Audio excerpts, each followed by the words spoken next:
Good evening mga kapuso at Ivo Live Encantadia. Sabay sa pagtatapos ng Encantadia Chronicles Sangre, itatakda ang kinabukasan ng buong Encantadia. Sobrang nasisipangs na nga ang buong cast at ang ilan sa mga dapat abangan sa finale episode mamaya, ichichika ni Aubrey Carampel. Makapanindig balahibo at makapigil hininga ang epic battle ng mga Sangre laban sa puwersa ni Mitena at ni Bathalang Gargang. Natupad na ni Sangre Terra ang kanyang bugna o tadhana na paslagin si Mitena na ginagampanan ni Rian Ramos. Pinaglaban kita hanggang sa huling pagkakataon, Mitena.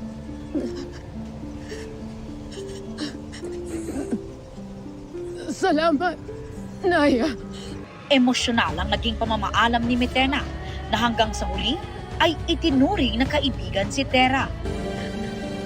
Abisala Esma. Aking kaibigan.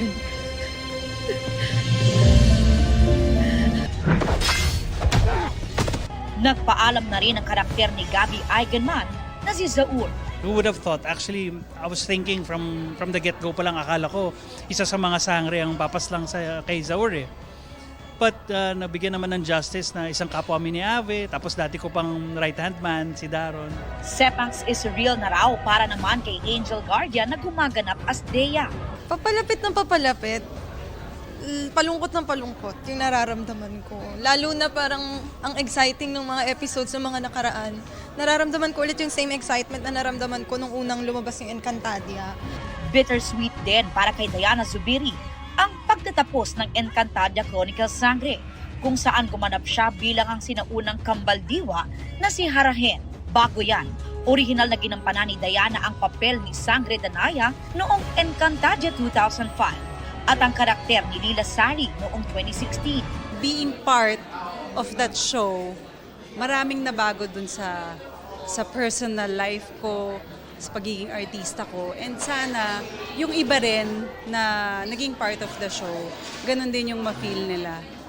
Ako, thankful ako na from the start, nandun ako hanggang finish. Sa Great War, nagsakripisyo ang mga OG Sangre na sina Amihan, Perena, Alena at Danaya na nagsanib puwersa para labanan ang itim na brilyante ni Gargan para ipagtanggol ang Encantadia at ang new generation Sangres. Kaya naman, from Sangre to Bathaluman. I think deserving na kami mag-graduate. Oo nga. Parang may Whatever greater, that means. greater purpose na kami sa May higher purpose. sa Encantadia. Yeah. May higher calling kami. Dito talaga mapapakita na sisterhood is stronger than anything. Sa episode mamaya, malalaman kung ano ang magiging kapalaran ni Mira Kate Valdez. Matapos nabuhay muli si Lyra Mikey Quintos at isinilang niya ang bagong Sangre na si Ibrahima. Sina Soldarius at Flamara, may happy ever after din kaya tulad ni Daron at Armea? Dapat ding alamin kung anong sunod na gagawin ni Terra Bianca Umali. Siya na nga ba ang susunod na magiging hara ng Lireo? Siguro ang ina-expect kong growth ni Terra, she will be a woman grounded in her roots without any question. At kung dito na ba talaga nagtatapos ang kwento ng mga Sangre? Malalaman nyo na lang sa mga susunod na eksena, pero excited kaming apat. Aubrey Carampel, updated sa Showbiz happenings.